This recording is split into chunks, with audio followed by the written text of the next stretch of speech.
रमैनी 10। राही ले पिपराही बही, करगी आवत काहुन कही। आई करगी भवज गूता, जन्म जन्म यम पहरे बूता। बूता पहर यम कीन समाना, तीन लोक में कीन पयाना। बूता पहर यम कीन समाना, तीन लोक में कीन पयाना।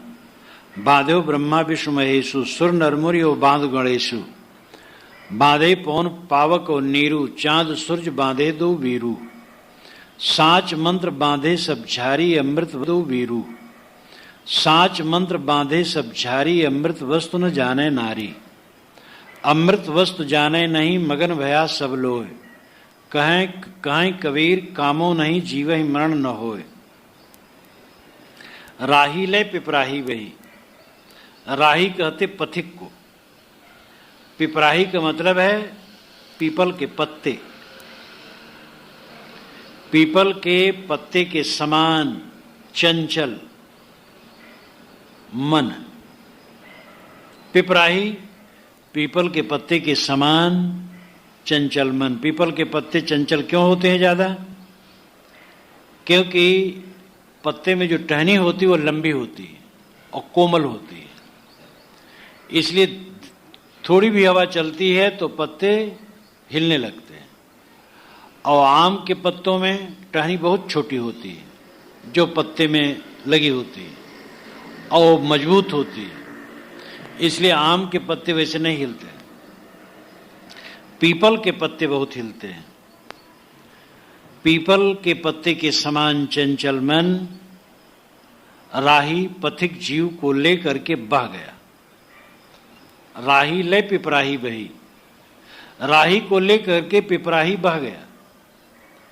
पीपल के पत्ते के समान चंचल मन ये जीव को सब तरफ भटकाता रहता है।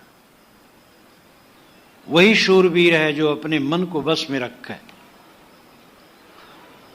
भोगों के चक्कर में पड़ करके चाहे पीछे अपने मन को बस में करो चाहे पहले बस में करो, पीछे क्या बस में होगा, तब तो उसी के बस हो जाओगे। भोगों से मन चंचल है। भोगों के त्याग से मन में स्थिरता आती है। भोगों का त्याग हो फिर वासना का भी त्याग हो। अस्थूल भोग त्याग देने पर भी जब तक उसका राग नहीं मिटता है तब तक चंचलता नहीं मिटती। अस्थूल भोग का त्याग हो और राग का त्याग हो। अस्थूल भोग का त्याग तो जल्दी हो जाता है, प्रतिज्ञा कर लो छोड़ दो। और राग का त्याग करने में समय लगेगा। काटते काटते कटता है, लेकिन कटता है। एकदम चित्त निर्मल होता है। तो ये जन्म मरण के प्रवाह में बहते हुए पथिक जीव को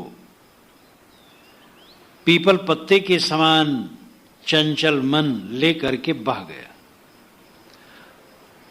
अलंकार को हटा करके अर्थ हुआ ये चंचल मन जीव को निरंतर भटका रहा है। करगी आवत काहुन कही। किसी ने नहीं कहा कि ये करगी आ रही है। करगी का अर्थ माया है। करगी का अर्थ बाढ़ भी किया जाता है। हाथ से बनाए हुए बंधन करगी, कर से जो ग्रहण किया गया। जैसे भी हो, करगी का अर्थ माया है। जहां पर कुछ बुझव्वल रूप में है वहां भिन्न शब्द अर्थ में लाने में स्वतंत्रता रहती है, लेकिन यह समझना चाहिए कि उस शब्द की प्रकृति क्या है और उसमें लेखक कहना क्या चाहता है। अगर ये ध्यान में रखे तो अर्थ गूढ़ नहीं है, कहीं भी गूढ़ नहीं। अब जहां अपने मत को बैठाने के लिए जबरदस्ती की जाती है वो गलत है। तो करगी आवत काहुन कही। किसी ने नहीं कहा है करगी आ रही है, यानी माया आ रही है, बंधन आ रहा है। माया मोह में सब हर्ष है।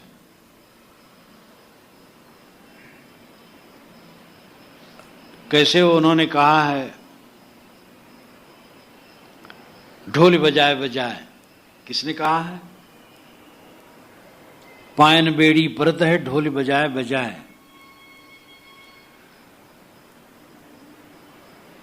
ढोल बजा बजा करके पांव में बेड़ी डाल रहे हैं। जो दुख मनाने की चीज उसमें सुख मना रहे हैं। जो जीव को बांधता है वही प्यारा लगता है। ये चंचल मन जीव को बहकाता है। जीव अपने स्वरूप के अज्ञान से समझता आनंद है। विषय वासना का आश्रमण मन में आए तो आनंद लगता है। वो फांसी है, आनंद नहीं। कोई दुर्गुण, कोई विकार मन में आए वो आनंदकर नहीं है, फांसी है। लेकिन ये दृष्टि आना बड़ी बात है। जग दुख देखब कठिन है और सहज सब बात। देह भाव मद दोष बिन कैसे निज को भात। विशाल देव ने कहा है कि जगत में दुख देखना ये कठिन है और सब बात सहज है। जो अंत में दुख बन के रहता है, शरीर अंत में दुख बन के रहेगा। बूढ़ा होगा, रोगी होगा, ये दुख बन करके रहेगा। लेकिन इसको दुख रूप समझना बहुत मुश्किल है। जब विवेक करे, समझे तो समझ में आ जाएगा। साहब कहते काहू न कही, किसी ने नहीं कहा ये माया आ रही है। जो हमारा मन भटका रहा है, हम मन को, रागी मन को माया नहीं समझ पाते हैं। रागी मन आया, गलत संकल्प लाया और मैं स्वयं उसको स्वीकार कर लेता हूं। आई करगी भौज गूता, जन्म जन्म यम पहरे बूता। ये करगी आई और अजगूता हुआ। अजगूता का मतलब आश्चर्य। ये अद्भुत बात हुई। ये अचेतन माया जीव को इसने भटका दिया। ये कितनी अचरज की बात है। जो कल्पना मात्र है, हमारी बनाई माया और हमें भटका रही है। अपने जाल बनाए के आप फंसे मतिबंद, कहां रोक कहां औषधि कैसे मिले आनंद। लोग कहते हैं माया भगवान की बनाई है, प्रभु ने माया बनाई है। प्रभु की माया को हम तर नहीं सकते। कौन होते हैं हम? प्रभु ने ही जब माया बना करके हमारे ऊपर छोड़ दी है तो हम कौन होते हैं कि उससे तर जाएं। बस प्रभु चाहे तो बचा ले, नहीं तो कोई चारा नहीं। और ये जोश में लोग कहते जाते, सोचते भी नहीं हैं कि माया किसने बनाई। आपके मन का मोह किसने बनाया? आपने बनाया है। किस प्रभु ने बनाया? अपने मन का कूड़ा कचरा हमने इकट्ठा किया। हमारे मन की भ्रांत, अविवेक, अध्यास, अज्ञान, ये हमारे मन की माया है। तो जो भास मात्र है, कल्पना मात्र है, वो माया आई और आश्चर्य हुआ कि जीव को उसने बांध लिया। मतलब हम स्वयं अपने स्वरूप को भूल भूल कर दुनिया की वस्तुओं में रागवान बन करके अपने को बांध लिए। जन्म जन्म यम पहरे बूता। जन्म जन्म से यम ने बूता, साहस का बख्तर पहन करके मुझे भटकाया। यम का मतलब वासना, मन। ये मन जन्म जन्मांतर से बूता पहन करके, बूता का मतलब बल, साहस, वह वासना का बल, अज्ञान का बल धारण करके हमें जन्म जन्मांतर से भटका रहा है। मतलब मन हमारा बलवान हो गया, हम कमजोर बन गए। माग माग वो राजा होएगा, तू दाता तेह देत। वो मांग मांग करके राजा बन गया और मैं दे दे करके भिखार बन गया। मन जैसा कहा वैसे मैं चला और उसने सारी दुर्गत मेरी करवाई। अभी भी होश में नहीं। होश में आओ, जागो, मन के गुलाम मत बनो। बूता पहर यमकीन समाना, तीन लोक में कीन पयाना। यम ने बूता पहन करके समाना, समाया, सभी प्राणियों में समाया है।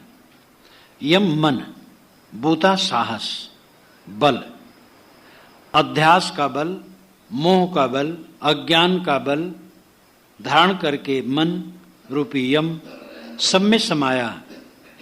तीन लोक में कीन पयाना, ये तीनों लोक में पयान किया। पयान किया नम जाना।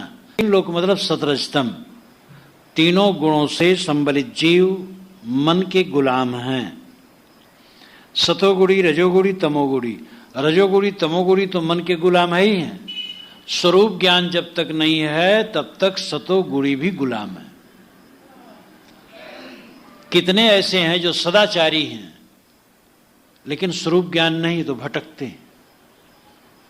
एक अच्छे ज्ञानी, ज्ञानी तो ज्ञानी भी कहने पड़ेगा लेकिन पूरा ज्ञानी कैसे कहे, वैराग्यवान पुरुष, विनम्र, अच्छे साधक। जब मैं उनसे मिलने गया तो पोथी रख करके उस पर अच्छा तो फूल चढ़ा के पूजा कर रहे थे। अब अच्छे विद्वान थे, वैराग्यवान थे, पैसा छूते नहीं थे और बहुत प्रसिद्ध भी हैं, लेकिन नाम क्या लिया जाए। वे पूजा कर रहे थे। विनम्रता उनकी ऐसी, जैसे मैं पहुंचा पूजा बंद करके हमसे बात करने लगे, लेकिन वो पोथी की पूजा करेगा। पोथी में चीज पढ़ना चाहिए, बात क्या है, और सारा सार निर्णय करके सार को लेना चाहिए। लेकिन अच्छे अच्छे विद्वान हैं, शास्त्र के प्रमाण के चक्कर में भटकते हैं। तो रजोगुणी और तमोगुणी तो बधे ही हैं, सतोगुणी भी बधे हैं। जब तक स्वरूप का ज्ञान न होगा और स्वरूप के बाद सारे विषयों के प्रति वैराग्य न होगा, निर्मोहता न होगी, तब तक सतोगुणी भी बधा है। बाधो ब्रह्मा विष्णु महेशु सुरनर मुनि और बांधु गणेशु। साहब तो निर्भय हो कि सबका नाम ले ले करके भी कहते हैं। अब ऐसा न कहते तो हम लोगों का भ्रम कटता भी नहीं। हे ब्रह्मा विष्णु शंकर गणेश वंदनी हैं, देवता वंदनी हैं, ये सब हमारे बंधन काटते हैं। साहब कहते हैं ये सब बधे हैं। ब्रह्मा विष्णु महेश सबको देख लो, पुराणों को उठा के पढ़ लो, राग रंग में डूबे हैं। मार काट अलग, विषय वासना अलग, राग द्वेष। सुर नर मुनि, देवता, देवताओं का वर्णन तो पहले किया ही गया। देवलोक स्थित्रियम सुराणाम शाश्वती मता, पतिरप्सर साम नास्त नाचे की स्त्री परिग्रह। देवताओं की स्थिति यही है कि वह एक स्त्री पुरुष में बंधे नहीं होते हैं, स्वतंत्र होते हैं। पुराणों को पढ़ करके देवताओं के चरित्र को जाना जा सकता है। नर सामने हैं, महालोभी, मुनि मननशील, अच्छा है, लेकिन मुनियों की कथा पढ़ो तो क्रोध में एक दूसरे का आश्रम तक फूंक दिए, उनके बच्चों को मार डाले। वशिष्ठ और विश्वामित्र के झगड़े को देखो तो विश्वामित्र ने वशिष्ठ के पूरे आश्रम को फूंक दिया और उनके पुत्रों को मार डाला, और वशिष्ठ ने विश्वामित्र का ऐसे किया। ये वाल्मीकि रामायण में पढ़ सकते हैं। अब कहीं कोई एक साधु का आश्रम दूसरा साधु फूंक दे और उनके शिष्यों को जला दे, पूरी दुनिया में कितनी अखबारबाजी हुई, कितना गंध आएगा। लेकिन ये मुनियों की दशा है। अब उसमें अतिशयोक्तियां हैं, लेकिन मतलब है कि ऋषि मुनि भी उलझे थे। गणेश जी, गणेश तो एक काल्पनिक देवता हैं जिनका हाथी का मुंह और पेट बड़ा सा, ये सब कल्पना कर ली गई है। साहब कहते ये सब बंधे, सब बंधन में। बांधे पवन पावक और नीरू, चांद सूरज बांधे दो बीरू। पवन, पावक, नीर, चांद और सूरज, ये सब प्राकृतिक नियमों में बंधे हैं। इनके पास मन तो नहीं है, इसलिए इनके पास वासना नहीं है और इनको मुक्ति की जरूरत भी नहीं है। ये प्राकृतिक नियमों में बंधे हैं। लेकिन प्रसंग यहां है वासना का, इसलिए इनका व्यक्तिकरण है और पुराणों में ही है। और लाक्षणिक अर्थों में है पवन से अभिप्राय पवन रोकने वाले योगी लोग, हठ योगी जो पवन रोक लेते हैं। पावक से अभिप्राय अग्नि उपासक कर्मकांडी लोग। गुरु रग्न द्विजाति नाम वर्णा नाम ब्राह्मणो गुरु, द्विजातियों के गुरु अग्नि है। अग्नि मीले पुरोहितम यज्ञ से देव मृतविजम धातारम रत्न धात्मम। तो ये वेदों में अग्नि की पूजा सर्वोपर मानी गई है। पवन रोकने वाले हठयोगी, पावक की पूजा करने वाले, आग की पूजा करने वाले कर्मकांडी, नीरू जल, गंगा जमुनादि नदियों में नहा नहा करके मुक्ति की इच्छा रखने वाले तीर्थयात्री, चांद सूर्य, कर्मयोगी और कर्म सन्यासी। चांद शीतल है, सूर्य गर्म है। शीतल सरल मार्ग है कर्म योग, और गर्म यानी कठिन मार्ग है सांख्य योग। सांख्य और योग भी अलग अलग कह देते हैं। तो कर्म योगी का मतलब है जो कर्म करे और आसक्ति न रखे, लेकिन कर्म करे। सांख्य योगी है जो कर्म ही न करे, एकदम निर्द्वंद रहे। ये दोनों निष्ठाएं गीता में कही गई हैं। जो कर्म करे लेकिन कर्म के फल को न चाहे, वो कर्म योगी है। सांख्य योगी है जो कर्म करे ही ना, एकदम निवृत्त।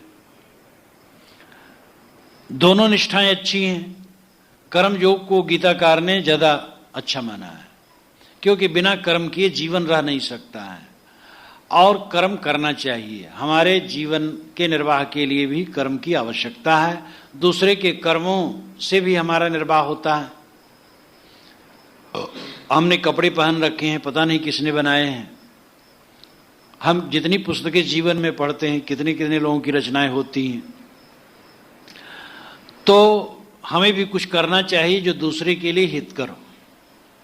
लेकिन ऐसा ज्ञानी जो ऐसी अवस्था में पहुंच गया जहां कुछ वो नहीं करता है, और अगर सही है तो उसके द्वारा भी बहुतों का हित है। उसका आदर्श मात्र अत्यंत प्रेरणाप्रद है, और वो कम नहीं करता, न करके बहुत कुछ करता है। लेकिन अगर स्वरूप बोध नहीं, आत्मबोध नहीं, तो ये सिर्फ बधे हैं। इतनी ऊंची अवस्था में पहुंच करके बोध बिना भटकाव है। जहां पर जड़ और चेतन का विवेक नहीं, स्व और पर का बोध नहीं, बड़े आलिम व फाजिल हैं, मगर विषयों के बस होकर उसी रास्ते से आ निकले जिधर नादान घिसता है। बड़े विद्वान हैं, लेकिन संसारी जैसे बह रहे हैं वैसे बह रहे हैं, तो बेकार है। लेकिन कोई जाहिदे हमराह का मैं जाहिदे गुमराह का मैं किस तरह हमराह हूं, वह कहे अल्लाह है, मैं कहूं अल्लाह हूं। कोई जाहिद है, परहेजगार है, त्यागी है, लेकिन गुमराह है, भटका है, तो उसका साथी कैसे बनो।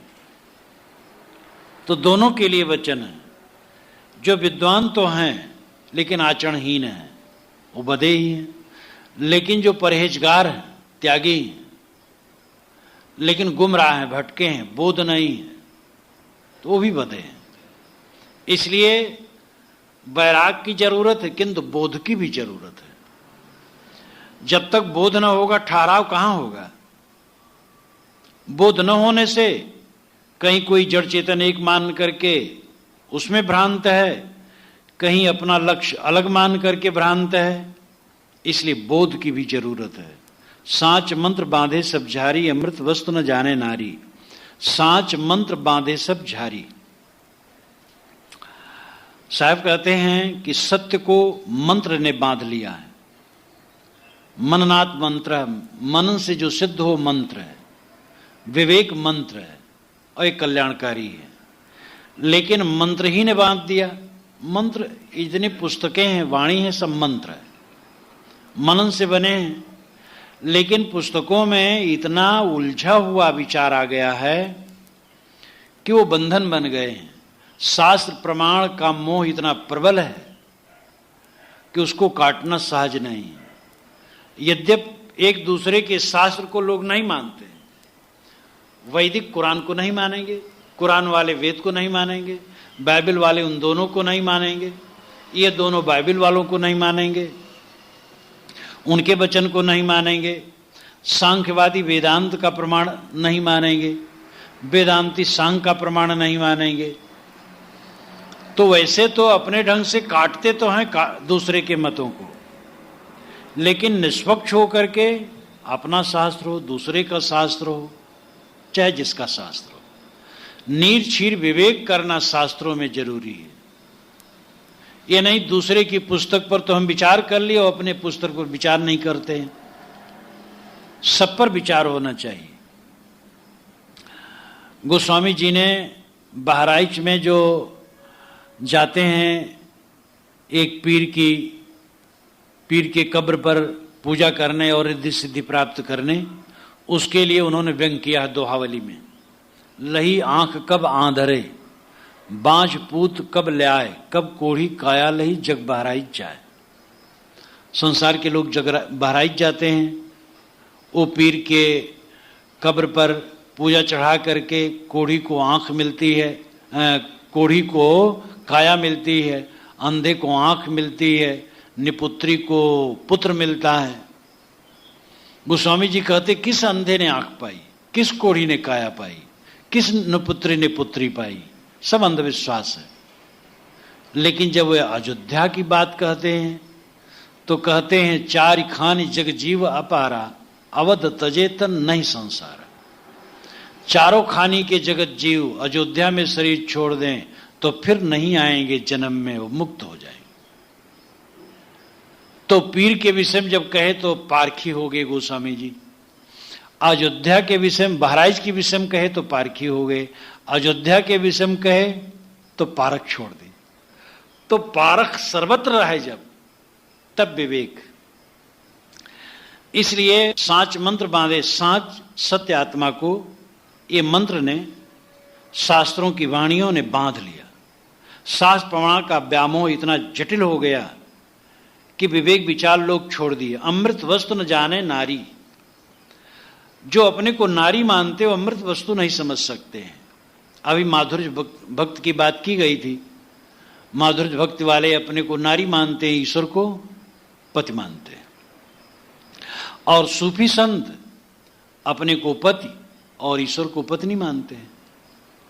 लेकिन साहब तो हिंदू परंपरा को लेके बात कहते हैं।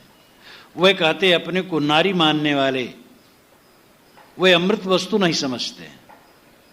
अमृत वस्तु जाने नहीं मगन भया सब लोए, कहां कबीर कामो नहीं जीवहि मरण न होए। लोग अमृत वस्तु नहीं जानते हैं और विष में ही मग्न है।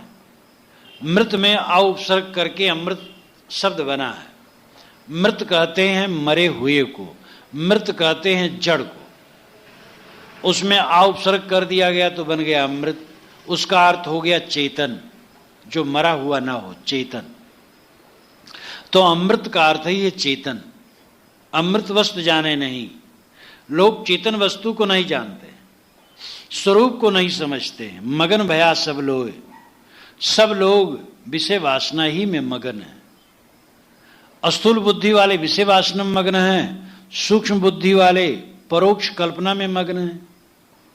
जो विषय भोग छोड़े परोक्ष कल्पना में पड़ गए, बाहर भगवान खोज रहे हैं, बाहर देवताओं को टटोल करके उनसे अपने काम लेना चाहते हैं।